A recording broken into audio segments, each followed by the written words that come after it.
Morning YouTube, Cod Hunter here. I'm just having a wander in the woods with the dog. I'm going to have a look around the new spot for a wild camp, so I thought I'd do a little video while I was walking along. I absolutely love this time of year, absolutely love it. Just the colours and the crispness of it. It's just far more suits me than the summer. Obviously for the midges, I don't like the midges, they don't like me, but it's just absolutely stunning, the different colours, and just I think everything, I know people say in the winter everything goes to sleep, but for me I think woodland comes alive. As probably as many of you know, I've shot for many years now, and it's always been my favourite season is sort of autumn winter, because it meant I got out into the woods and into the fields doing, even if it's working on a shoot or actually beating or shooting. I've actually preferred the beating to the shooting, but it's always been my favourite time of year. So hence I get out a little bit more during the winter. What a bizarre tree. Let's see if I can get you in behind us on that gnarly tree just about there. What a strange shape. What a strange shape. These woods that I'm walking in now are quite sort of significant for me, because when I was a young nipper, my dad used to fetch us up these woods quite often, and we used to on a Sunday just for a walk in the woods, and I think it's due to that I've got my love of the outdoors, and you know, me wildlife and everything like that. You know, I don't just shoot. I like watching. I like bird watching. I like, you know, game watching. There's times I've gone out shooting specifically to shoot, and I've ended up just sitting watching game, watching rabbits, watching hares, deer, and just enjoying that. You know, enjoying them living. You know. But going back to the woods, it's a significant wood for me, and I've never ever camped in it, and it's not a million miles away from where I live. I know there's kids get in the holidays and what have you, and they do make a mess, but you know, I think it's indicative of society today. But I'm going to try and have a camp up here with Darren in the next week or so, and we're going to have a meal.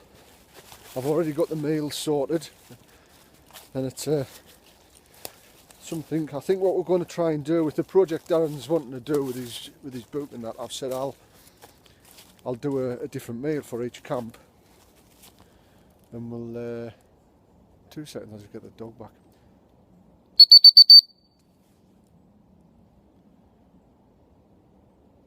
Wherever he is, I can hear him.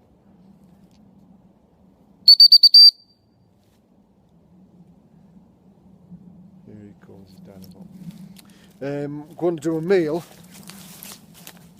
for each camp, sort of like significant to the area that we're camping in. So, he's gone up there, he's after something.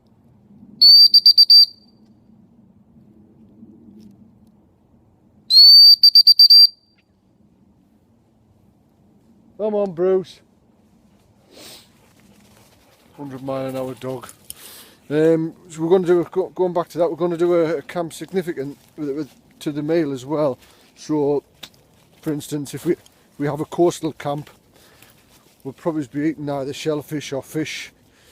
Woodland camp, we're going to try and eat, if we can get our hands on it, a bit of game, which I'm sure I can sort out. So, watch this space, and I think Darren and myself, we spoke about it. We spoke about the project, and it's not mainly a book to sell or anything like that. I think it would be great if it did, but just something for our own sort of memories, you know. And I think you go on a camp and you forget the fun times and what you had to eat and things like that, and what was bad to eat and what's difficult to make whilst you're on a camp. So a bit more of a diary than a book, but you know, it's a bit of interest as well when we're there. You sit and write bits and bobs down. I mean, these trees in the woodland, absolutely brilliant. Here he's here. There's lots of game in here, lots of pheasants, and he absolutely loves. I let him run free in here. I don't try and work him at all. It's usually a little bit of playtime because he gets worked hard enough as it is on shoots. So he knows he comes here and he's allowed to run free and enjoy himself. So I'll let him get on with it. So I'll bring this back in a bit. I'm heading up towards a spot where I think we can have a little bit of a camp. It's about 5 degrees at the moment here in the northeast, and it feels colder. There's a cold wind coming off the sea. It's very cold actually, but I love it. Absolutely love it. Catch us in a second. Bye. Hello folks, back again. Just at the camp, sort of possible camp area now. It's hilly at this part, so as you can see, I've turned you around. So this area, unless we use hammocks as a non-starter, as you can see the gradient there slopes away into the valley. But never mind. Had to be looked at, this area. I know there's an area further up the top which I don't want to show you just yet for obvious reasons, but that could be a definite starter. So I'll have a word with Darren and we'll take it from there, I think, and come both have a look and see. Very, very muddy. That's the only thing. For all the trees you'd think it would rip the moisture out of the ground. It doesn't. It's absolutely muddy as anything, but you can see why I like it here. It's just somewhere you can come and sit and just relax, and you get deer in here. It's just a beautiful place. Very, very old wood. But, anyway, I just thought I'd share a little walk with you.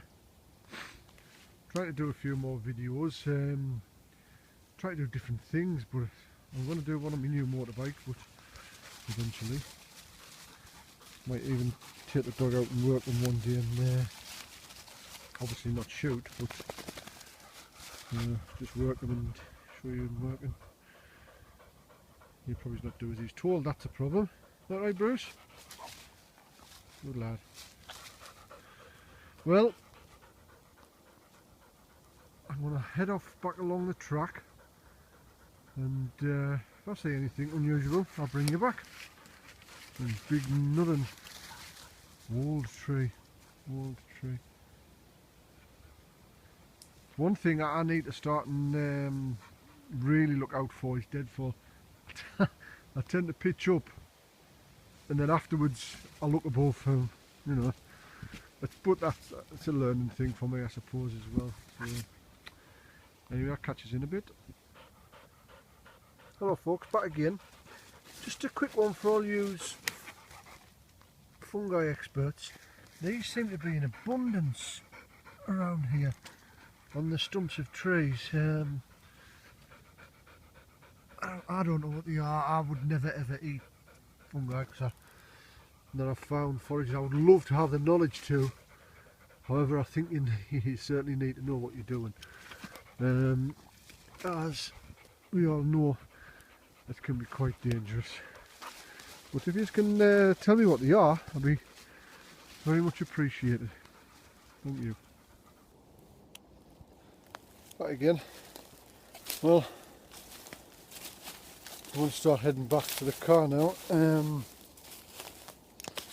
I just thought it's a nice wood, bring back nice memories. So I thought, like, you know, a nice camp in here. I think it's definitely possible, but we'll have to sort of have a good look. Maybe bring the tarps down and have a look and see if we can get them configured, or even the small tents, the way we want to. But thanks again for watching. If anybody can tell me what those fungus are, I'd be much appreciated. Thank all my subscribers and tell a friend. I know I don't do many videos and probably not everyone's cup of tea, but I do it more for myself. Take care. God bless you all. Bye.